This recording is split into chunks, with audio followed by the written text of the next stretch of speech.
নমস্কার, এডুকেশন অনলাইনে সবাইকে স্বাগত। যারা স্টুডেন্ট, যারা অনুষ্ঠান দেখছো, তোমরা তো অবশ্যই স্কুল যাওয়া শুরু করে দিয়েছো। 16 তারিখ থেকে স্কুল খুলেছে সরকারি নির্দেশিকা মতো। তবে অবশ্যই সাবধানে স্কুল কলেজ করতে হবে। বারবার করে বলা হচ্ছে যে স্বাস্থ্যবিধিগুলোকে মানতে হবে। এবার ব্যাপার হচ্ছে যে একদম 2020 সালের মার্চ মাসের পরে আমরা এই অনুষ্ঠান শুরু করি, অল্টারনেটিভ হিসাবে চলতে থাকে স্কুলের পাশাপাশি। এখন এটা সমান্তরালভাবে চলবে। যখন স্কুল খুলে গিয়েছে এরপরেও এই ক্লাসের গুরুত্বপূর্ণ একটা ভূমিকা রয়েছে, কারণ প্রচুর ছাত্রছাত্রী তারা ফোন করে আমাদের দপ্তরে তারা এই এডুকেশন অনলাইন এই প্রোগ্রামটিকে বন্ধ না করবার জন্য তারা অনুরোধ করেছে। এবং যেভাবে আমরা এই ক্লাসগুলোতে প্র্যাকটিক্যাল বোর্ড ওয়ার্ক সঙ্গে যারা শিক্ষক বা শিক্ষিকা রয়েছে তারা যেরকম ভ্যালুয়েবল ডেসক্রিপশনস বিভিন্ন চ্যাপ্টারের উপরে তারা দিয়ে থাকেন, আমার মনে হয় যেটা তোমাদের সুবিধে হয়। এবং পরবর্তী সময় তোমরা এই অনুষ্ঠান আবারও সিটিভিএনের ইউটিউব পেজ থেকে তোমরা দেখতে পারো, অ্যাক্সেস করতে পারো। যারা এই সময় নেই, অনুষ্ঠান দেখতে পারছো না, তোমরা অবশ্যই এই প্রোগ্রাম পরেও দেখতে পারো। তবে আজকে ওই বলে রাখি, অন্যান্য দিনের মতো তোমরা কিন্তু ফোন করতে পারো। যদি তোমাদের রিগার্ডিং দিস চ্যাপ্টার কোনো যদি প্রবলেম হয়, তাহলে তোমরা ফোন করে আজকের অনুষ্ঠানে লাইভ তোমরা তোমাদের প্রশ্নের উত্তর চাইতে পারো। আমি আজকের মৃত্তিকা চ্যাপ্টার জিওগ্রাফি থেকে, সয়েল, খুব গুরুত্বপূর্ণ চ্যাপ্টার। কী কী কোয়েশ্চেন আসতে পারে, কী কী শর্ট কোয়েশ্চেন হয়, এবং কিছু লিস্টেড কোয়েশ্চেন যেগুলো ইম্পর্টেন্ট সেগুলোকে আমি এক এক করে বলবো। আজকে ম্যাডাম আমাদের সঙ্গে রয়েছেন, পিয়ালি ভট্টাচার্য। আমি স্বাগত জানাই পিয়ালি ম্যাডামকে আজকের অনুষ্ঠানে। সঙ্গে সঙ্গে প্রশ্ন উত্তর এই ফরম্যাটে, এবং সঙ্গে সঙ্গে কী করলে ইন্ডিভিজুয়াল কোয়েশ্চেন্সের নাম্বার আরও বেশি পাওয়া যায়। অ্যাকচুয়ালি এটা হচ্ছে সবচেয়ে বড় কথা। আমাকে ছোটোবেলায় শিক্ষকেরা জিওগ্রাফি করবার সময় বলতেন যেতে অঙ্কের মতো নাম্বার পাওয়া যায় যদি তুমি সঠিক প্রোটোকল মেনে যদি চলো, সঠিক পারফরমেন্স যদি তুমি ফলো করো, then will get the 100%, 100% number in each question. তো আমরা সেটাই দেখা যাক কী করে করা যায়। কিছু টেকনিক্যালিটিস রয়েছে, এই টেকনিক্যালিটিসগুলোই আজকে পিয়ালি ম্যাডাম বলবেন তোমাদের সবার সামনে। ডেফিনেটলি তোমরা কোয়েশ্চেন করো যদি কিছু বুঝতে না পারো। ম্যাডামকে আরও আরেকবার স্বাগত জানিয়ে একদম প্রথম আমরা সয়েল চ্যাপ্টারে মাটি কাকে বলে এই ডেফিনেশন এই দিয়ে শুরু করব ম্যাডাম। আচ্ছা, তো আমি প্রথমেই স্যারের প্রশ্ন উত্তর বলার আগে একটু বলে নিচ্ছি যে স্যার একটা কথা বললেন যে জিওগ্রাফিতে কিছু টেকনিক্যালিটিস থাকে এবং সেইগুলোকে যদি স্টুডেন্টসরা প্রপারলি ফলো করে সেক্ষেত্রে কিন্তু ম্যাথসের মতো এই সাবজেক্টটাতেও 100-এ 100 স্কোর করাটা খুবই ইজি বিষয় হয়ে যায়। তো তার মধ্যে থেকে আজকে আমি ক্লাস 12-এর সয়েলের চ্যাপ্টারটা পড়াবো। এটা একটা খুব ইম্পর্টেন্ট চ্যাপ্টার এবং এই চ্যাপ্টারটার মধ্যে থেকে আমাদের যে টেকনিকগুলো ফলো করতে হবে সেটা হলো আমাদেরকে বেশিরভাগই ডায়াগ্রাম ওরিয়েন্টেডভাবে পড়তে হবে। মানে কি, আমাদেরকে ছবিগুলো দেখে দেখে পড়তে হবে এবং ছবিগুলোকে খুব বারবার করে প্র্যাকটিস করতে হবে। এবং পুরো বিষয়টাকে যদি আমরা একটা ছকের মাধ্যমে পড়ি সেটা আরও অনেক বেশি সহজ হয়ে যাবে। তো চলো এবার আমি মূল বিষয়টাতে চলে আসছি। প্রথমেই একটা মানে মাটির চ্যাপ্টারটা শুরু করার সময় প্রথমেই আমাদেরকে জানতে হবে যে মাটি কাকে বলে, হোয়াট ইজ সয়েল। তো সাধারণত আমরা কি দেখতে পাই যে ভূপৃষ্ঠের ওপরিভাগে যে পাতলা আস্তরণটা রয়েছে সেই আস্তরণটাকেই আমরা কি বলে থাকি, মাটি বলে থাকি। এবার এই মাটি শব্দটা কোথা থেকে এলো, মাটি শব্দটার উৎপত্তি কোথা থেকে হয়েছে সেটা আমাদেরকে জানতে হবে। তো মাটি এই শব্দটা হলো একটা ল্যাটিন শব্দ যেটা হচ্ছে সোলাম থেকে এসেছে, SOLUM। এই সোলাম ল্যাটিন শব্দটা থেকেই মাটি শব্দটি এসেছে এবং সোলাম শব্দটির অর্থ হলো মেঝে বা ভূমি। তাহলে আমরা দেখতে পাচ্ছি ভূপৃষ্ঠের ওপরিভাগে যে শিথিল একটা আবরণ রয়েছে যেটা কয়েক হাজার বছর ধরে গঠিত হয়েছে এবং এই যে এই আবরণটা প্রধানত বিভিন্ন জৈব পদার্থ এবং খনিজ পদার্থের সমন্বয়ে গঠিত হয়েছে এবং যা উদ্ভিদ এবং প্রাণীদের জীবন ধারণের জন্য খুবই গুরুত্বপূর্ণ। কারণ মাটি ছাড়া উদ্ভিদ বা প্রাণীর কিন্তু কখনোই নিজেরা বিস্তার লাভ করতে পারবে না। এবার এর মধ্যে একটা প্রশ্ন উঠে আসতে পারে যে কিছু প্রাণীরা তো আছে যারা জলে থাকে বা বাতাসে থাকে, সেটা বাদ দিয়ে বলছি, মানে জল এবং বাতাস বাদ দিয়ে যদি বাকি প্রাণের অস্তিত্বকে আমরা দেখি তাহলে পুরোটাই কি রয়েছে, মাটির ওপরই নির্ভর করে রয়েছে। এটাই হলো মাটির সংজ্ঞা বা মাটি কাকে বলে।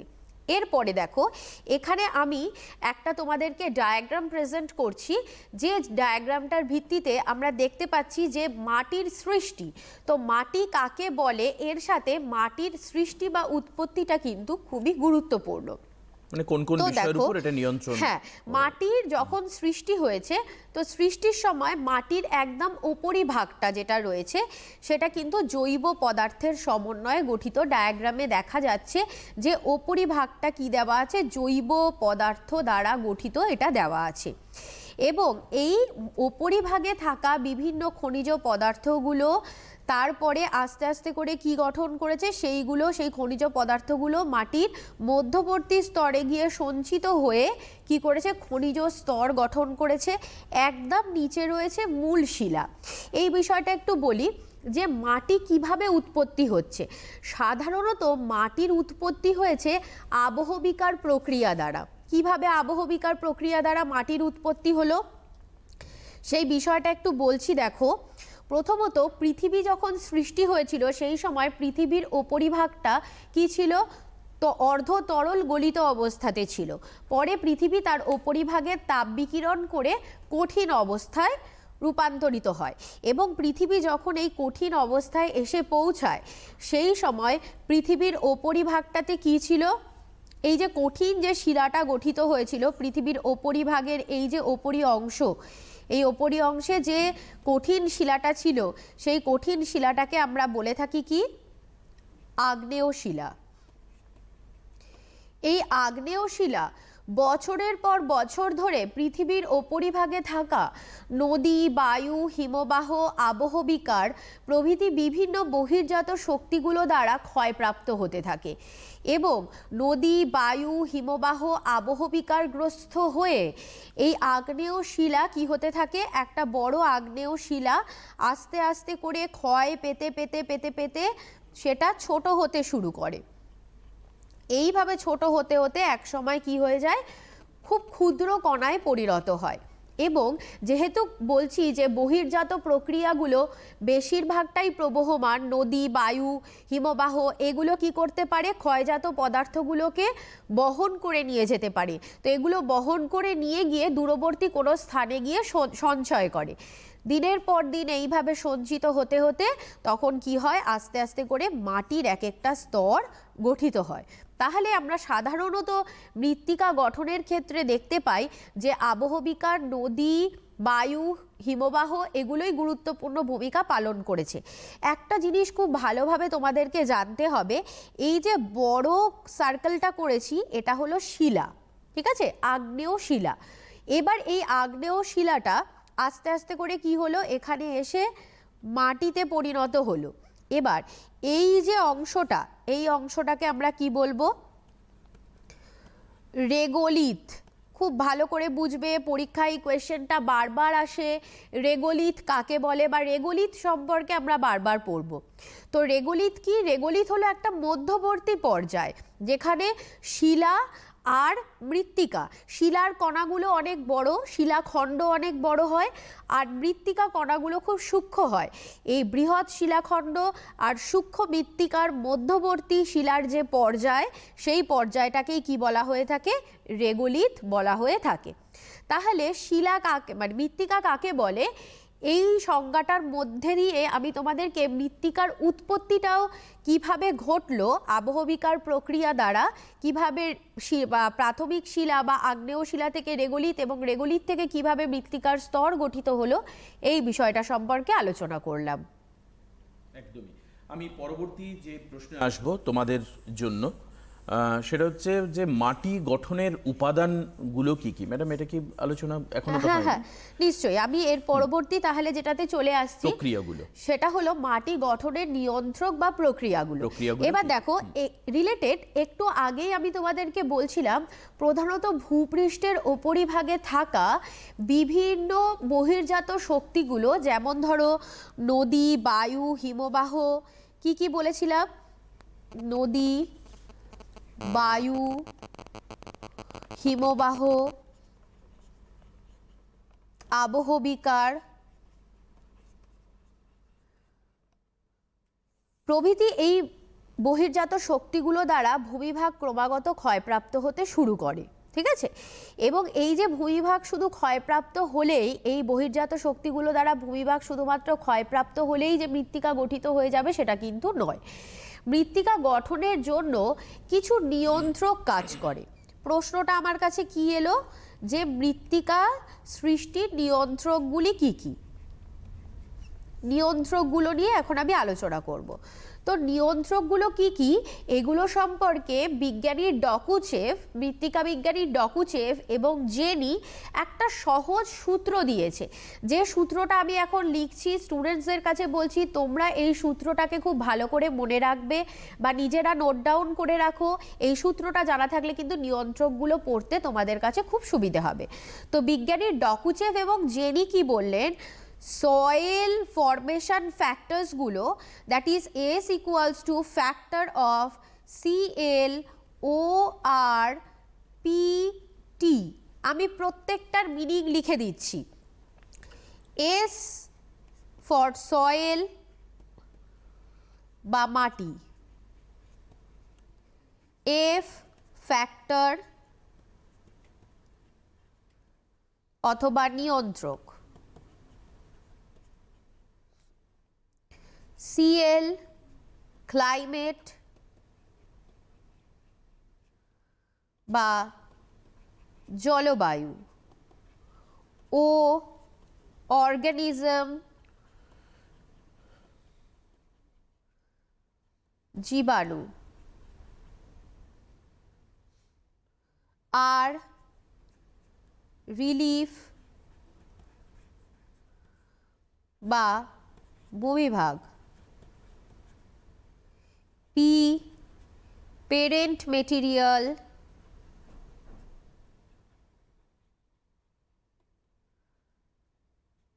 আদি শিলা,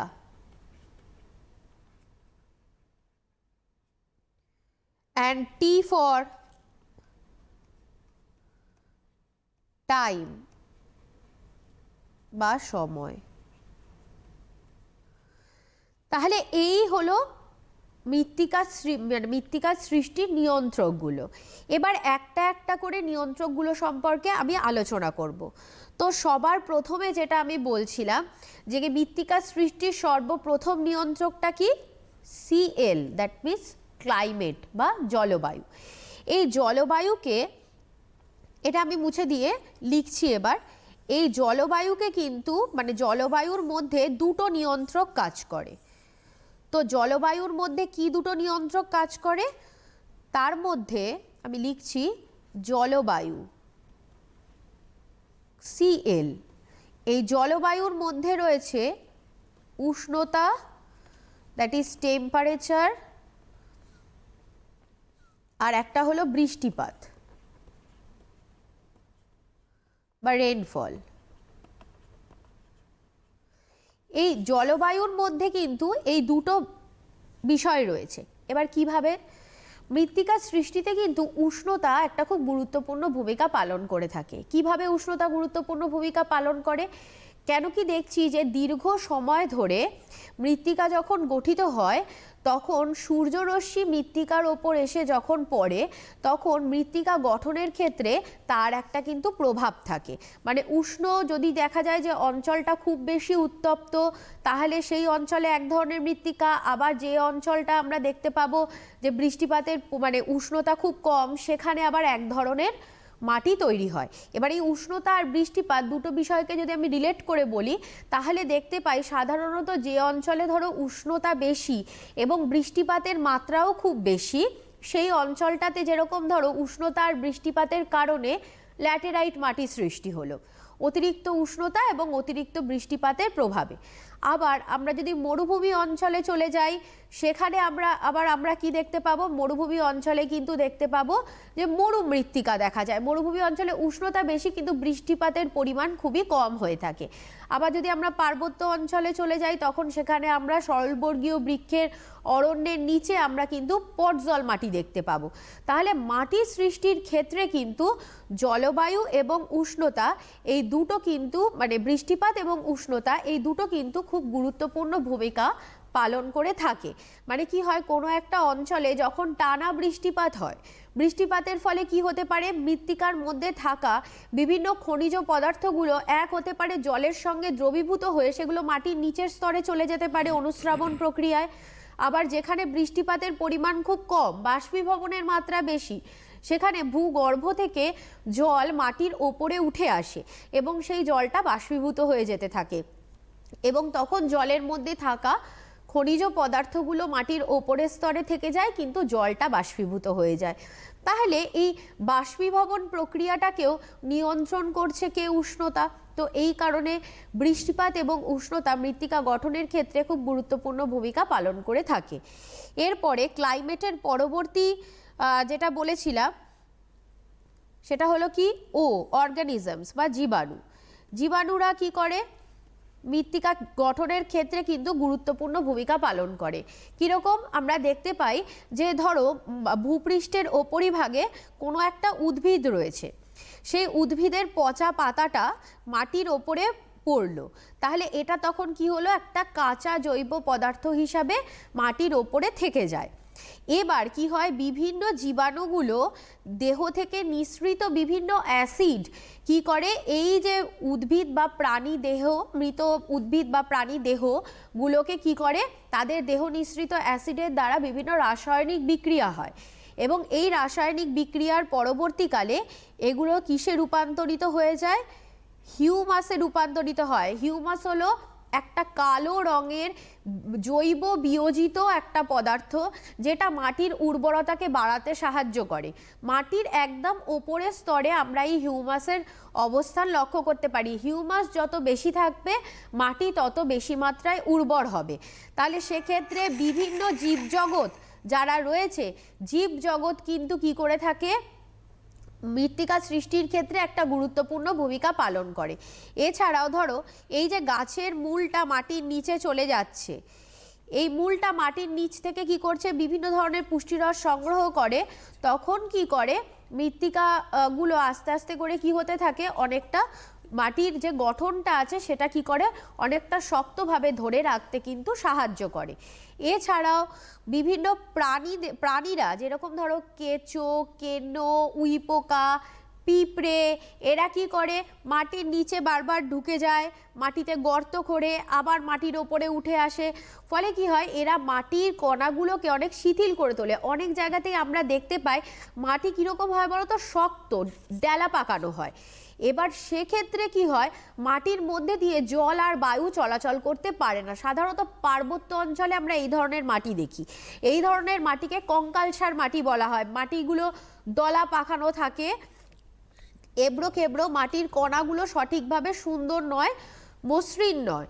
তো এক্ষেত্রে কি হয়, বিভিন্ন প্রাণীরা, যেরকম ধরো কেঁচো, কেনো, উইপোকা, পিঁপড়ে, এরা কি করে, এই কঠিন যে বস্তুগুলো আছে সেগুলোকে আস্তে আস্তে করে কি করে, ভেঙে দেয়, বা বারবার এরা মাটির নিচে যাওয়া বা বেরিয়ে আসার ফলে এরা মাটিকে লুজ করে দেয়, যেটার ফলে কি হয়, মাটির ভেতরে সহজেই জল প্রবেশ করতে পারে, বাতাস প্রবেশ করতে পারে, সূর্যালোক প্রবেশ করতে পারে, যা মাটির উর্বরতাকে বাড়িয়ে তুলতে সাহায্য করে।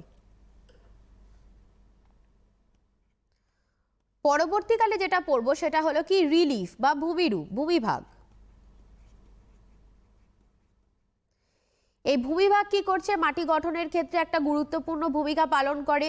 যেরকম আমরা একটা যদি পার্বত্য অঞ্চল দেখি, পার্বত্য অঞ্চলে একটু আগে আমি বলছিলাম যে পার্বত্য অঞ্চলে সাধারণত আমরা কঙ্কালসার মাটি দেখি, মানে পার্বত্য অঞ্চলে মাটি গঠনের প্রক্রিয়াটা খুব ভালোভাবে সম্পন্ন হতে পারে না।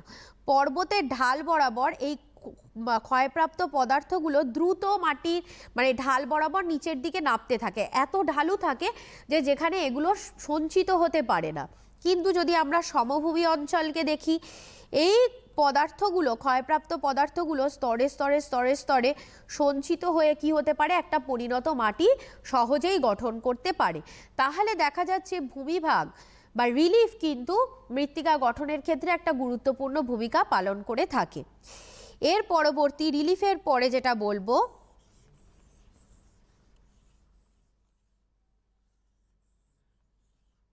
পি, পেরেন্ট মেটেরিয়াল বা আদি শিলা। দেখো, মাটি কাকে বলে এই বিষয়টা বোঝানোর সময় আদি শিলাটার কথা বলেছিলাম। আদি শিলা বলতে সেই মাটি গঠনের যে আগ্নেয় শিলার কথা বললাম, যে আগ্নেয় শিলাই দিনের পর দিন ক্ষয়প্রাপ্ত হতে হতে হতে হতে আস্তে আস্তে করে বিভিন্ন স্তরে সঞ্চিত হয়ে মাটি সৃষ্টি করেছে। তাহলে এটাই হলো, এই আদি শিলাটা হলো সেই আগ্নেয় শিলার কথা বলা হচ্ছে, আগ্নেয় শিলা। তো এই আগ্নেয় শিলার ওপর কিন্তু মাটির গঠনটা অনেকটা নির্ভর করে থাকে। কিভাবে নির্ভর করে?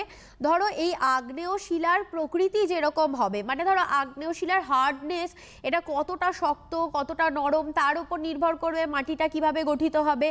বা আগ্নেয় শিলার মধ্যে আগ্নেয় শিলার রংটা যেরকম ছিল, রং কিসের ওপর নির্ভর করে? মাটির নির্ভর করে এর মধ্যে থাকা বিভিন্ন খনিজ পদার্থগুলো যেগুলো রয়েছে তার কালারের ওপরে মাটির কালারটা ডিপেন্ড করে থাকে। তাহলে আদি শিলার কালারটা যদি রেড কালারের থাকে তাহলে মাটিটাও রেড কালারের হবে। আদি শিলাটা যদি দেখা যায় ইয়েলো কালারের থাকে তাহলে মাটিটাও ইয়েলো কালারের হবে। তো এইভাবে আদি শিলা যেরকম প্রকৃতির থাকে মাটিটাও কিন্তু সেই প্রকৃতিরই হতে দেখা যায়, মানে যেটা থেকে মাটির উৎপত্তি ঘটেছে। তো এই জন্য মাটি সৃষ্টির ক্ষেত্রে কিন্তু আদি শিলার একটা খুব গুরুত্বপূর্ণ ভূমিকা রয়েছে। লাস্ট যেটা বলবো, that is T for time বা সময়। এটা খুব ইম্পর্টেন্ট, টাইম বা সময়। টাইমের কথা কি বলা হচ্ছে? মাটি সৃষ্টির জন্য কিন্তু কয়েকশো বছর সময় লেগেছে। তো সময় দিতে হবে তবেই মাটি গঠিত হবে, মাটি একদিনে গঠিত হয়নি। তো এক্ষেত্রে দেখা যাচ্ছে যে প্রথম দিকে একটা আগ্নেয় শিলা ক্ষয়প্রাপ্ত হতে হতে সেটা স্থানান্তরিত হয়ে এক একটা স্তর মাটির যে গঠন হয়েছে, আমরা যে উপরের স্তরটা দেখি মাটির কিন্তু ওই একটাই স্তর নয়, মাটির নিচে অনেকগুলো স্তর আছে। পরে মাটির স্তরটা নিয়ে আমি আলোচনা করছি, তখন দেখতে পাবে যে মাটির অনেকগুলো স্তর রয়েছে। তো এই স্তর গঠনের পর্যায়গুলোর কিন্তু একটা দীর্ঘ সময় লাগে। যেরকম আমাদের জীবনেও জন্ম থেকে বার্ধক্য অবধি বেশ অনেকগুলো পর্যায়ের মধ্যে দিয়ে আমাদের জীবনচক্রটা সম্পন্ন হয়, সেরকম মাটি গঠনের ক্ষেত্রেও কিন্তু একটা দীর্ঘ সময় লাগে। তো যখন মাটি গঠনের ক্ষেত্রে মানে প্রাথমিক পর্যায়েতে থাকে, মাটির প্রত্যেকটা স্তর যখনও গঠিত হয় না, সেই সময়টাতে মাটি অপরিণত অবস্থায় থাকে। এবার এই অপরিণত মাটিটাই দীর্ঘ সময় ধরে আবার বিভিন্ন স্তর গঠনের কাজ সম্পন্ন করার পর তখন এই মাটিটা আবার কি হয়ে যায়? পরিণত মাটিতে রূপান্তরিত হয়ে যায়। তাহলে কি হলো? এই মাটি গঠনের ক্ষেত্রে কিন্তু সময়ও একটা খুব গুরুত্বপূর্ণ ভূমিকা পালন করলো। তাহলে আমি তোমাদেরকে এইটা বলে এই কোয়েশ্চেন আনসারটা শেষ করলাম যে মৃত্তিকা সৃষ্টির নিয়ন্ত্রকগুলি কি কি। একদমই। আমরা পাশাপাশি মাটি গঠনের উপাদানগুলোও আলোচনা করেছি, মাটি গঠনের প্রক্রিয়াগুলোও আলোচনা হয়ে গেছে। না, মাটি গঠনের উপাদানগুলো এবার আলোচনা করব। আচ্ছা, বেশ। আচ্ছা, তোমরা লিখে নাও কোশ্চেনগুলো, যে কোশ্চেনগুলো আমরা বলছি সেগুলো লিখে নাও, তারপরে তার উত্তরগুলো তোমরা ফলো করো, তাহলে বুঝতে সুবিধা হবে। এবার আমরা আসছি মাটি গঠনের উপাদানগুলো কি কি, মাটি গঠিত হতে গেলে কোন কোন উপাদানের প্রায়োরিটি প্রয়োজন। হ্যাঁ, আচ্ছা। তো দেখো, এবার আমরা প্রথমে পড়লাম মাটি কাকে বলে, তারপরে পড়েছি মাটির নিয়ন্ত্রকগুলি কি কি। এর পরবর্তী প্রশ্নে আসছি, যেটা হলো মাটির উপাদানগুলো, মানে মাটি কি দ্বারা গঠিত হয়েছে, মাটির মধ্যে কি কি জিনিস রয়েছে। তো তার মধ্যে দেখো এখানে যে ডায়াগ্রামটা দেখানো হয়েছে এটা খুব ইম্পর্টেন্ট একটা ডায়াগ্রাম। এই ডায়াগ্রামটা তোমরা প্র্যাকটিস করবেই, কেন কি মাটি গঠনের উপাদানগুলো যদি আসে তোমাদের এক্সামে, সেটা 3 মার্কসে অথবা 4 মার্কসে তোমাদের এই কোয়েশ্চেনটা আসতে পারে। 3 বা 4 মার্কসে এই কোয়েশ্চেনটা এলে কিন্তু তোমাদেরকে এই ডায়াগ্রামটা অবশ্যই দেখাতে হবে। তো সেক্ষেত্রে দেখো মাটির উপাদানগুলোর মধ্যে সর্বপ্রথম মানে সবথেকে বেশি মাত্রায় যেটা রয়েছে সেটা হলো খনিজ পদার্থ। 45% মাটিতে কি রয়েছে? বিভিন্ন ধরনের খনিজ পদার্থ বা মিনারেলসগুলো রয়েছে, যেগুলো দেখো আমাদের দেহ গঠনের ক্ষেত্রে কিন্তু বিভিন্ন মিনারেলস দরকার হয়, যেটা আমরা জানি। কিন্তু এই মিনারেলসগুলো আমরা প্রকৃতি থেকে কিন্তু সরাসরি সংগ্রহ করতে পারি না, মানুষ অক্ষম এগুলো সরাসরি সংগ্রহ করতে। মানুষ তাহলে তার দেহ গঠনের কাজে এই মিনারেলসগুলো কোথা থেকে পায়? উদ্ভিদ থেকে পায়। উদ্ভিদ কি করে? উদ্ভিদের মূল মাটি থেকে এই খনিজ পদার্থগুলোকে সংগ্রহ করে এবং নিজের দেহের পুষ্টি বৃদ্ধির কাজে লাগায়। পরবর্তীকালে মানুষ যখন সরাসরি উদ্ভিদকে খাদ্য হিসাবে সংগ্রহ করে তখন এই মিনারেলসগুলো কি হয়, তখন এই মিনারেলসগুলো উদ্ভিদের দেহ থেকে প্রাণীদের দেহে স্থানান্তরিত হতে দেখা যায়। তো মাটির মধ্যে 45% স্থান জুড়ে রয়েছে বিভিন্ন গুরুত্বপূর্ণ খনিজ পদার্থগুলো। তার মধ্যে থেকে এনপিকে, নাইট্রোজেন, ফসফরাস, পটাশিয়াম এগুলো খুব গুরুত্বপূর্ণ মৌল, মাটির মধ্যে থাকা খুব গুরুত্বপূর্ণ মৌল হিসাবে এগুলো বিবেচিত হয়ে থাকে। এরপরে মাটির মধ্যে 25% মানে ইকুয়াল রেশিওতে রয়েছে বায়ু এবং জল। এই দুটো মাটির ক্ষেত্রে খুব গুরুত্বপূর্ণ উপাদান। জল মাটির মধ্যে থাকে, আমরা জানি যে ভৌম জল মাটির নিচে রয়েছে, সেই ভৌম জলকে আমরা সংগ্রহ করে থাকি। তো এই জল কি করে, মাটির নিচে একটা নির্দিষ্ট স্তরের মধ্যে জল সঞ্চিত রয়েছে, উদ্ভিদের মূল মাটির নিচ থেকে কি করে থাকে, মূলের দ্বারা এই জলকে সংগ্রহ করে থাকে এবং নিজে সালোক সংশ্লেষ প্রক্রিয়াতে খাদ্য উৎপাদন করে থাকে। এরপরে মৃত্তিকা তো বিভিন্ন ক্ষুদ্র কণা দ্বারা গঠিত, তো দুটো মৃত্তিকা কণার মধ্যবর্তী যে ফাঁক, সেই ফাঁকের মধ্যে কি থাকে, বাতাস থাকে। এবার এই বাতাস উদ্ভিদ কি করে, এই মৃত্তিকা কণার মধ্যে থেকে কার্বন ডাই অক্সাইডকে উদ্ভিদ কি করে থাকে, সংগ্রহ করে এবং করে কি করে সালোক সংশ্লেষ প্রক্রিয়াতে গ্লুকোজ জাতীয় খাদ্য উৎপাদন করে অক্সিজেনকে কি করে, বায়ুমণ্ডলে রিলিজ করে দেয়। তো সেই জন্য মৃত্তিকার মধ্যে বায়ুও কিন্তু কি হচ্ছে, জল এবং বাতাস, এই দুটো হচ্ছে খুব গুরুত্বপূর্ণ এলিমেন্ট। নেক্সট যেটা রয়েছে 5% রয়েছে জৈব পদার্থ। জৈব পদার্থ বলতে কি বোঝানো হয়েছিল, যেটা আমি তোমাদেরকে এর আগেই বলে দিয়েছি, হিউমাস কন্টেন্টের কথা বলছে। জৈব পদার্থ মানে মাটির ওপরের স্তরে থাকা হিউমাসের যে স্তর, যেটা মাটির উর্বরতা বৃদ্ধিতে সাহায্য করে থাকে। আমরা যেরকম সার দিই, সার দিয়ে কি করি, আমরা মাটির উর্বরতাকে বাড়ানোর চেষ্টা করি। তো সেক্ষেত্রে আমরা দেখতে পাচ্ছি যে জৈব পদার্থ মাটিতে কত % রয়েছে, 5% রয়েছে। তাহলে এটাই হলো কি মাটির উপাদান, মানে মাটির মধ্যে মাটিটা কি কি বিষয়, মানে কি কি বস্তু দ্বারা গঠিত হয়েছে সেটা এখানে বলা হলো। এরপরে নেক্সট কোশ্চেন। একদমই, আমরা নেক্সট কোয়েশ্চেনে আসি। তোমরা কিন্তু প্রশ্ন করতে পারো, যদি তোমাদের কিছু জিজ্ঞাসা থাকে তাহলে সেটা করতে পারো। মাটি গঠনের প্রক্রিয়াগুলো কি কি, এর বিবরণ দিতে বলা হয়েছে। এর পরের প্রশ্ন 4 নম্বর প্রশ্ন। আচ্ছা, এরপরে মৃত্তিকা গঠনের বিভিন্ন প্রক্রিয়াগুলোতে চলে আসছি। তো দেখো কিভাবে আমরা পরপর আসছি বিষয়গুলোতে, তোমাদের এতে বুঝতে খুব সুবিধা হবে। একদম পরপর কিন্তু পড়ানো হচ্ছে। ফার্স্টে মাটি কাকে বলে, তারপরে মাটির নিয়ন্ত্রকগুলো বললাম, তারপরে মাটির মধ্যে কি কি উপাদান রয়েছে বললাম। এবার বলা হচ্ছে বিভিন্ন প্রক্রিয়া আছে যে প্রক্রিয়াগুলো দ্বারা মাটি গঠিত হয়। শুধু বাতাস বা জল বা আবহবিকার বা হিমবাহ ক্ষয় করে নিয়ে এলো আর মাটি গঠিত হয়ে গেল, এই প্রসেসটা কিন্তু এতটাও ইজি নয়। এর মধ্যে কিন্তু আরও অনেকগুলো প্রক্রিয়া রয়েছে, যে প্রক্রিয়াগুলো কিন্তু কি করে মাটি গঠনের ক্ষেত্রে খুব গুরুত্বপূর্ণ ভূমিকা পালন করে থাকে। এবার আমি সেই প্রক্রিয়াগুলো সম্পর্কে আলোচনা করছি। তো মৃত্তিকা গঠনের প্রাথমিক যে প্রক্রিয়াগুলো দেখানো হয়েছে তার মধ্যে থেকে ডায়াগ্রামের মধ্যে দিয়ে যে বিষয়টা বোঝানোর চেষ্টা করছি সেটা দেখো। একটা বলা হয়েছে যে প্রথমে কি হচ্ছে, এই যে যখন কি হয়, মেঘ থেকে বৃষ্টি হয়, মেঘ থেকে বৃষ্টি হলো, বৃষ্টির জলটা এই ভূপৃষ্ঠের ওপরিভাগে এসে ভূপৃষ্ঠের ওপরিভাগে থাকা বিভিন্ন খনিজ পদার্থগুলো জলের সাথে কি হতে থাকে, দ্রবীভূত হতে থাকে। এই খনিজ পদার্থগুলো জলের সঙ্গে যখন দ্রবীভূত হয় তখন সেই প্রক্রিয়াটাকে বলা হয় কি, দ্রবণ প্রক্রিয়া। এবার এই দ্রবণ প্রক্রিয়ার এই দ্রবীভূত পদার্থগুলো দেখো এখানে অ্যারো লাইন দিয়ে দেখানো আছে, মৃত্তিকার এ হরাইজন থেকে বি হরাইজনের দিকে স্থানান্তরিত হতে থাকে। তাহলে এই যে এ হরাইজন থেকে বি হরাইজনের দিকে এটা স্থানান্তরিত হতে থাকলো, এটাকে কি বলা হয়ে থাকে, স্থানান্তর। যেখানে বলা হয়েছে কাদা, জৈব পদার্থ, তারপরে হাইড্রাস অক্সাইড, এগুলো কি হচ্ছে, এগুলো দেখা যাচ্ছে ওপরের স্তর থেকে নিচের স্তরে স্থানান্তরিত হচ্ছে।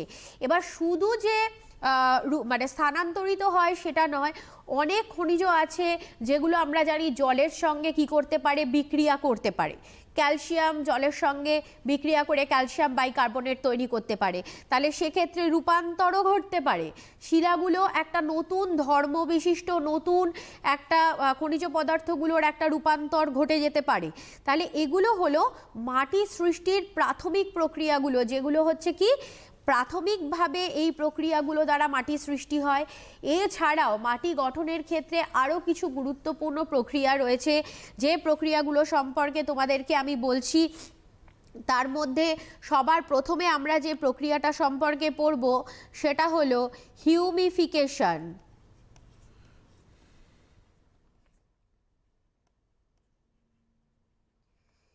হিউমিফিকেশন প্রক্রিয়াটা কি? একটু আগেই বলেছিলাম হিউমাস গঠনের প্রক্রিয়াটাকেই হিউমিফিকেশন বলে। প্রধানত কি হয়, উদ্ভিদ বা বিভিন্ন প্রাণী দেহগুলো, পচা পাতা বা বিভিন্ন মৃত প্রাণী দেহগুলো কি হয়, ভূপৃষ্ঠের ওপরিভাগে প্রথমে সেটা পড়ে থাকে। সেটা প্রথম দিকে কি হয় না, বিয়োজিত কিন্তু হতে পারে না। পরবর্তীকালে দীর্ঘ সময় যেতে যেতে কি হয়, বায়ুমণ্ডলে থাকা বিভিন্ন অদৃশ্য ব্যাকটেরিয়া এবং ভাইরাসগুলো থেকে, এদের দেহ থেকে নিঃসৃত বিভিন্ন অ্যাসিড দ্বারা কি হতে থাকে, এই যে কাঁচা জৈব পদার্থগুলো ছিল এগুলো ক্রমাগত কি হতে থাকে, বিয়োজিত হতে থাকে। এবং এগুলো বিয়োজিত হয়ে আস্তে আস্তে করে কি হয়, একটা কাঁচা মানে একটা বিয়োজিত কালো রঙের জৈব পদার্থে রূপান্তরিত হয়ে যায়। তো এই যে অর্ধবিয়োজিত বা অবিয়োজিত জৈব পদার্থগুলো বিয়োজিত হয়ে যে জৈব পদার্থে রূপান্তরিত হয়, যেটা কি করে মৃত্তিকার উর্বরতা বৃদ্ধিতে সাহায্য করে থাকে, এই প্রক্রিয়াটাকেই কি বলা হয়ে থাকে, হিউমিফিকেশন প্রক্রিয়া বলা হয়ে থাকে। এরপরে দুটো প্রক্রিয়া, এর পরবর্তী যে প্রক্রিয়াটার কথা পড়ব সেটা হলো এলুভিয়েশন।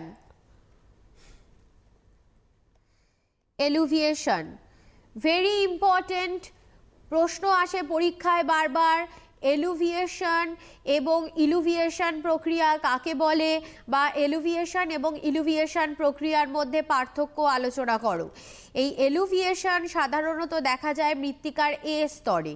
কি হয় দেখো, মাটির স্তরগুলোকে যদি আমি দেখাই, মাটির একদম ওপরের দিকে থাকে ও স্তর, তারপরে থাকে এ স্তর, তারপরে থাকে বি স্তর, একদম এই নিচের দিকে থাকে সি স্তর। এইভাবে যে মাটির স্তরগুলো থাকে,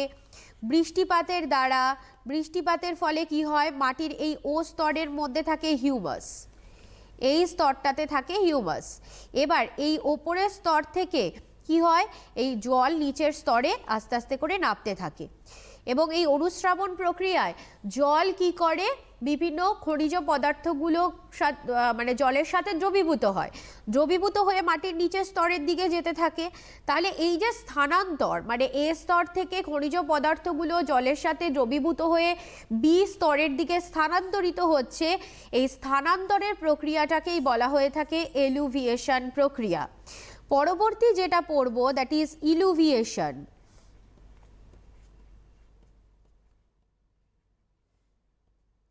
ইলুভিয়েশন প্রক্রিয়াতে কি বলা হচ্ছে, মাটির এ স্তর থেকে খনিজ পদার্থগুলো বি স্তরে এসে সঞ্চিত হয়ে গেল, এ স্তর থেকে খনিজ পদার্থগুলো এসে বি স্তরে সঞ্চিত হয়ে গেল। এই সঞ্চয় ফলে বি স্তরটা একটা খনিজ সমৃদ্ধ স্তরে পরিণত হলো। এই যে সঞ্চয়, এই সঞ্চয়ের প্রক্রিয়াটা বা বি স্তরে এই কি হয়, ইলুভিয়েশন প্রক্রিয়া হয়। তাহলে এ স্তরটাকে আমরা এলুভিয়েটেড লেয়ার আর বি স্তরটাকে আমরা ইলুভিয়েটেড লেয়ার বলতে পারি, এবং বি স্তরে এসে এই খনিজ পদার্থগুলোর সঞ্চয় হয়। এর পরবর্তী মাটি সৃষ্টির আরেকটা প্রক্রিয়া পড়তে পারি, সেটা হলো কি ল্যাটেরাইজেশন। ল্যাটেরাইজেশনটা কি, ল্যাটেরাইট মাটি সৃষ্টি হয় এই প্রক্রিয়াতে। যে সমস্ত অঞ্চলে প্রচুর বৃষ্টিপাত হয়, বৃষ্টিপাতের ফলে কি হয়, বৃষ্টির জলের সঙ্গে বিভিন্ন খনিজ পদার্থগুলো কি হয়, জলের সঙ্গে দ্রবীভূত অবস্থায় মাটির নিচের স্তরে চলে যেতে থাকে। সেক্ষেত্রে আমরা দেখতে পাই তখন কি হয়, ক্যালসিয়াম, পটাশিয়াম, ফসফরাস, নাইট্রোজেন এগুলো ওপরে এ স্তর থেকে বি স্তরের দিকে স্থানান্তরিত হয়ে যায়, কিন্তু মাটির ওপরের স্তরে তখনও কি থাকে, তখনও লোহা, অ্যালুমিনিয়াম এগুলো মাটির ওপরের স্তরে থেকে যায়, এগুলো মাটির নিচের স্তরে স্থানান্তরিত হতে পারে না। ফলে কি হয়, মাটির ওপরের স্তরের সেস্কুই অক্সাইড রূপে এই যে থেকে গেল লোহা এবং অ্যালুমিনিয়াম, এগুলো পরবর্তীকালে কি করে, মৃত্তিকা সৃষ্টি করে এবং একটা লাল রঙের মৃত্তিকা তৈরি হয়। এই লাল যে মৃত্তিকা তৈরি হয় সেটাকেই কি বলা হয়ে থাকে, সেই প্রক্রিয়াটাকে ল্যাটেরাইজেশন প্রক্রিয়া বলা হয়ে থাকে। পরবর্তী যে প্রক্রিয়াটার কথা পড়ব সেটা হলো কি, পর্জলাইজেশন। পর্জলাইজেশন প্রক্রিয়াটা সাধারণত দেখা যায় যে অঞ্চলে বৃষ্টিপাতের পরিমাণ কম, মোটামুটি ধরো 50 থেকে 100 সেন্টিমিটার মতো বৃষ্টিপাত হয়ে থাকে, সরলবর্গীয় বৃক্ষের বনভূমি যেখানে রয়েছে, পার্বত্য অঞ্চলের কাছাকাছি, সেই সমস্ত অঞ্চলে পর্জলাইজেশন প্রক্রিয়াতে পর্জল মাটি তৈরি হয়। এই প্রশ্নটা খুব আসে যে পর্জল মাটি কোন অরণ্যে দেখা যায়, তো তখন লিখতে হবে সরলবর্গীয় অরণ্যে। এটা এমসিকিউ টাইপের প্রশ্নও কিন্তু আসতে পারে। তো পর্জলাইজেশন প্রক্রিয়াতে দেখা যায় মানে পর্জল মাটি ওপরিভাগটা কি হয়, একটু আম্লিক ধরনের হয়ে থাকে, গাছের পচা পাতা পড়ে মাটির অম্লত্বটাকে বৃদ্ধি করে থাকে। তো এই সমস্ত প্রক্রিয়াগুলো দ্বারা কি হয়ে থাকে, মাটি সৃষ্টি হয়ে থাকে। একদমই। আর মিনিট 10 মতো আমাদের সময় আছে ম্যাডাম হাতে। অবশ্যই তোমরা যদি কোয়েশ্চেন করতে চাও করতে পারো, অসাধারণ। এবং ম্যাডাম যেগুলো বোর্ড ওয়ার্ক করছেন, তোমরা, আমি বারবার করে বলি, এগুলো তোমরা স্ন্যাপ তুলে রাখো, যদিও বা পরবর্তীকালে তোমরা এটা পাবে ইউটিউবে, কিন্তু যে ডায়াগ্রামগুলো দেখাচ্ছেন সেগুলোকে যদি একটু রাফলি এঁকে দেওয়া সম্ভব হয়, বা যে লেখাগুলো লিখছেন এগুলোকে যদি লিখে তারপরে তোমাদের ডেসক্রিপশন লেখা সম্ভব হয়, তাহলে কিন্তু নাম্বার অনেক বেশি পাওয়া যাবে। এগুলো বারবার করেই আমরা বলছি। আচ্ছা, তাহলে এর পরবর্তী আমি যে প্রশ্নটাতে আসছি সেটা হলো কি, মৃত্তিকা পরিলেখ বা মাটির পরিলেখের গঠনগুলো কীরকম হয় সেটা সম্পর্কে বলছি। এখানে তোমাদেরকে একটা ডায়াগ্রাম প্রেজেন্ট করছি, যে ডায়াগ্রামটার মাধ্যমে আমি বিষয়টাকে বর্ণনা করছি। চিত্রসহ বলতে এটা কি বোঝায়? হ্যাঁ হ্যাঁ, চিত্র বলতে দেখবে প্রত্যেকটা প্রশ্নে এরকম থাকবে, মৃত্তিকা পরিলেখের গঠন চিত্রসহ বর্ণনা করো। আর যদি চিত্রসহ কথাটা নাও বলা থাকে তাও কিন্তু তোমরা এই চিত্রটাকে দেবে। কেন, ওই যে ফার্স্টেই আমাদের আলোচনার প্রথমে বলা হয়েছিল যে জিওগ্রাফিতে আমাদেরকে কিছু ট্রিক থাকে, যে ট্রিকগুলো করলে কিন্তু আমরা 100% মার্কস পেতে পারি। এবার দেখো, তোমরা মানে এই জিওগ্রাফি কপিটাকে এমনভাবে তৈরি করবে না যেটা দেখতে তোমাদের প্রজেক্ট কপির মতো মনে হয়। প্রজেক্টে যেমন তোমরা খুব কালার করে সুন্দর করে, মানে কপিটা দেখলেই যেন মনে হয় যে খুব ভালো। তো সেই জন্য তোমরা ডায়াগ্রামগুলো দিয়ে এগুলোকে কালার করে সুন্দর করে হেডিং করে করে যদি তোমরা লেখো, এক্সাম্পল দিয়ে, সংজ্ঞা দিয়ে খুব ভালো করে লেখো, সেক্ষেত্রে খুব কম লিখলেই কিন্তু তোমরা ফুল মার্কস পেয়ে যাবে। মানে after all geography is like a science. Like a science, not like a science, it is a science. Basically it's a origin of the all other sciences. মানে এটা হলো কি একদম মানে আদি শাস্ত্র।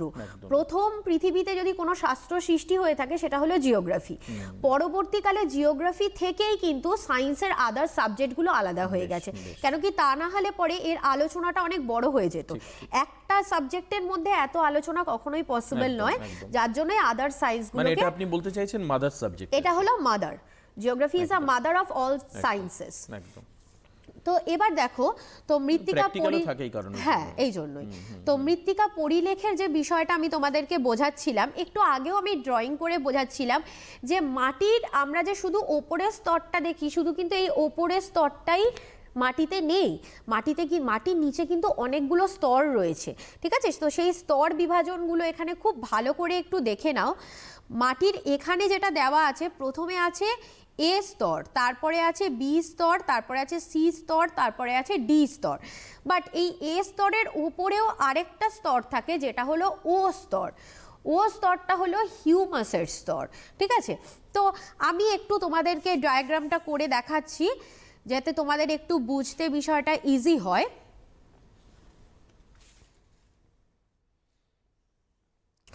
মাটির একদম উপরে যে স্তরটা থাকে সেটা হলো ও স্তর।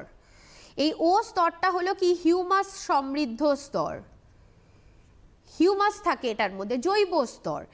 এরপরে এই স্তরটাকে আবার 3টে উপবিভাগে ভাগ করা আছে, ও ই, ও আই আর ও এ, এই 3টে স্তরে ভাগ করা আছে।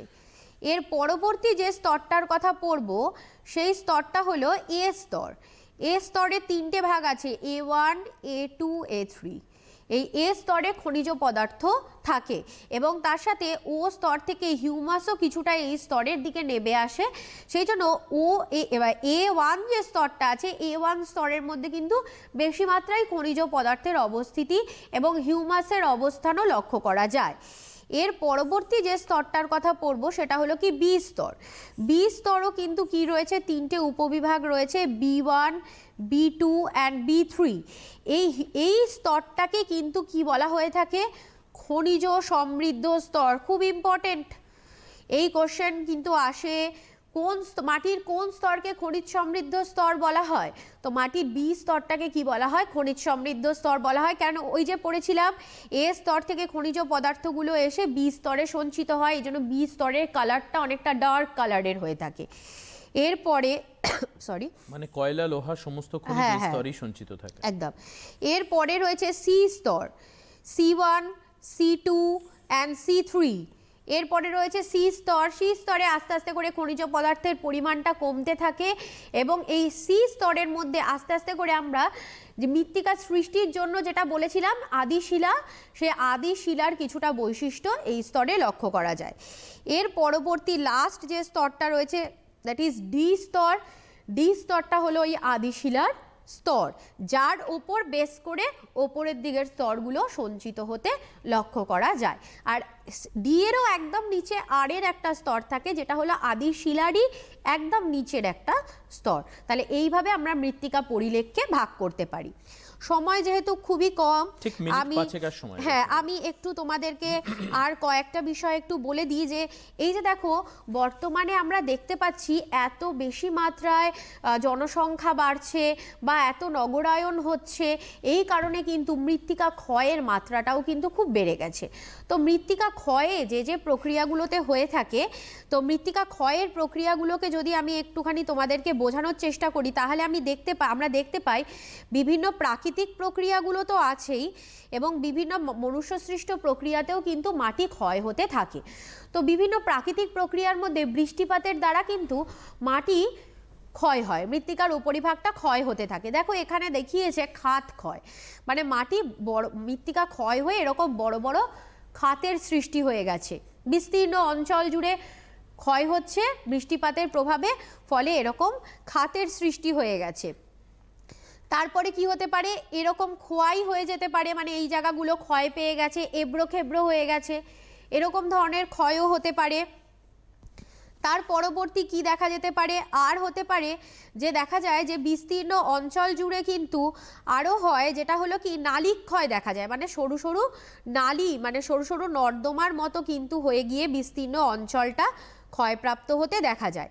এখানে দেখানো হয়েছে মৃত্তিকা ক্ষয়ের যে পদ্ধতিগুলো, এই যে উপরিভাগটা রয়েছে বৃষ্টির জলের প্রভাবে ক্ষয়প্রাপ্ত হতে হতে আস্তে আস্তে করে এই খাত ক্ষয় শুরু হলো, নালী ক্ষয় হয়েছে, চাদর ক্ষয় হয়েছে। চাদর ক্ষয় মানে পুরো উপরিভাগটা ক্ষয় পেয়ে যাওয়া। শিট ইরোশন মানে মৃত্তিকা একটা বিস্তীর্ণ অঞ্চল পুরো ওপরটা ক্ষয় পেয়ে গেল, সেটা হলো চাদর ক্ষয়। নালী, সরু সরু নালী তৈরি হয়ে গেছে দেখো নর্দমার মতো। খাত ক্ষয় যেটা দেখিয়েছে দেখো, নালীগুলো একত্রিত হয়ে যখন বৃহৎ আকৃতি ধারণ করে তখন সেটাকে কি বলা হয়ে থাকে, খাত ক্ষয় বলা হয়ে থাকে। তাহলে এইভাবে দেখা যাচ্ছে মৃত্তিকা কিন্তু কি হতে থাকে, ক্রমাগত বৃষ্টিপাতের প্রভাবে ক্ষয়প্রাপ্ত হয়। শুধু বৃষ্টিপাত নয়, তা বায়ু প্রবাহের কারণেও মৃত্তিকা ক্ষয় হতে পারে, এগুলো হলো সব প্রাকৃতিক কারণ। এছাড়াও মানুষের অবিবেচক কাজের জন্য মৃত্তিকা ক্ষয়প্রাপ্ত হচ্ছে। মানুষ কি করে, অরণ্যকে কেটে ফেলছে, এত মাত্রায় অরণ্যকে কেটে ফেলার জন্য গাছের মূল তো মাটিকে শক্ত করে ধরে রাখতে সাহায্য করে, তো যেহেতু গাছ কেটে ফেলা হচ্ছে তার জন্য মাটি কিন্তু দ্রুত ক্ষয় পেয়ে যাচ্ছে। এছাড়া ঘরবাড়ি তৈরি, বৈজ্ঞানিক পদ্ধতিতে চাষাবাদ এবং রাস্তাঘাট নির্মাণ, এই সমস্ত মনুষ্যসৃষ্ট কারণেও কিন্তু মৃত্তিকা দ্রুত ক্ষয়প্রাপ্ত হতে থাকে। তাহলে দেখো আধুনিক যুগের মানুষ আমরা বুঝতে পারছি যে এই মৃত্তিকা নামক প্রাকৃতিক সম্পদটা আমাদের জন্য কতটা গুরুত্বপূর্ণ, বা আমাদের ভবিষ্যৎ প্রজন্মকে টিকিয়ে রাখতে গেলেও এটা যথেষ্ট গুরুত্বপূর্ণ। সো এই কারণে আমাদেরকে কি করতে হবে, এমন কিছু পদ্ধতি নিতে হবে যার মাধ্যমে আমরা মৃত্তিকাকে সংরক্ষণ করতে পারি। তাহলে আমাদেরকে এটাও একটা কোয়েশ্চেন পড়তে হবে যে মৃত্তিকা সংরক্ষণ করতে গেলে আমাদেরকে কি কি পদ্ধতি অবলম্বন করতে হবে। তো তার মধ্যে থেকে প্রথম একটা ছবি দেখাচ্ছি, দেখো সমোন্নতি রেখা বরাবর চাষ, এগুলো চাষের এক একটা পদ্ধতি, ঠিক আছে। এই যে সমোন্নতি রেখা বরাবর চাষ, চাষিদেরকে এগুলো শিখে নিতে হবে। তার পরবর্তীকালে কি করতে হবে, ফালি চাষ, দেখো ছোট ছোট ছোট ছোট এক একটা ফালি তৈরি করা হয়েছে যাতে অরণ্যকে কেটে না ফেলে, যাতে মাটির ক্ষয়টাকে কমিয়ে কিভাবে চাষ করা যায়, তো সেগুলোকে এটাকে বলা হচ্ছে কি ফালি চাষ। ফালি কেটে যখন চাষাবাদ করা হচ্ছে। পার্বত্য অঞ্চলে কি করা হয়, ধাপ চাষ করা হয়। পাহাড়ের গায়ে সিঁড়ির মতো ধাপ করে করে কি করা হয়, ধাপ চাষ করা হয়। এছাড়াও শস্যাবর্তন, বিভিন্ন ঋতুতে বিভিন্ন ফসলের চাষ, ক্রপ কম্বিনেশন, একই জমিতে বিভিন্ন ধরনের ফসলকে কম্বাইন করে চাষ করা, এবং তার সাথে সাথে এই যে বিভিন্ন শেল্টার বেল্ট তৈরি করে কি করা যেতে পারে, মৃত্তিকাকে ক্ষয়ের হাত থেকে রক্ষা করা যেতে পারে। একদম খুব সুন্দর। মানে বোঝানো আজকে এতটাই সুন্দর হয়েছে যে সেই অর্থে জিজ্ঞাসা করে কোনো ফোনই আসে, মানে সবটাই পরিষ্কার ছাত্রছাত্রীদের কাছে। তোমরা ভূগোলকে পড়তে গেলে ঠিক এইভাবেই পড়বে। ডেফিনেটলি বোঝানোর ক্ষেত্রে অনেক সময় সমস্যা হয়, সেই কারণের জন্য কোনো কোনো সাবজেক্ট কখনো খুব বেশি কঠিন মনে হয়, আবার কোনো কোনো সাবজেক্ট খুব বেশি সোজা মনে হয়। প্রচলিতভাবে অঙ্ক আর ইংরেজিকে সবাই খুব কঠিন সাবজেক্ট বলেন, কিন্তু ভালো শিক্ষক বা শিক্ষিকার তত্ত্বাবধানে পড়লে এটাও অনেকের কাছে জলের মতো মনে হয়। তো এটাই হচ্ছে বিষয়। আজকে আর হাতে সময় নেই, তোমরা পুরো অনুষ্ঠানটা যারা এখন দেখতে পারলে না তারা পরবর্তীতে গিয়ে আবার অনুষ্ঠানটা দেখবে। খেয়াল করবে যে কোন কোনভাবে কীভাবে বোঝানো হচ্ছে, কীভাবে পড়ানো হচ্ছে, কোন ডায়াগ্রাম কখন ইউজ করা হচ্ছে। এবং প্রথম দিকে একটা কথা ম্যাডাম বলেছিলেন, যেটা আমি বলে আজকে অনুষ্ঠান শেষ করব, যে you should apply the all technicalities. সমস্ত টেকনিক্যালিটিসগুলো তোমাদের ব্যবহার করা উচিত। তার জন্য পয়েন্ট করা, তার জন্য ছবি আঁকা। উনি বললেন এবং খাতাটা দেখে যেন তোমরা একটা খাতাটা একদম প্রজেক্টের মতো, একদম, তোমরা এই কথাটা কালারও খুব করতে পারো। এক্সামের সময় তোমরা এই যে ড্রয়িং গুলো করছো, ড্রয়িং গুলোকে কালারফুল, মানে খাতাটা দেখে খুব অ্যাট্রাকটিভ যদি তোমার মনে হয় তাহলে অবশ্যই নাম্বার পেতে সুবিধা হ্যাঁ, হবে। তুমি খুব ইজিলি অনেক বেশি স্কোর করতে পারবে। আজকে এই পর্যন্তই। অনেক অনেক ধন্যবাদ ম্যাডামকে। সবাইকে নমস্কার।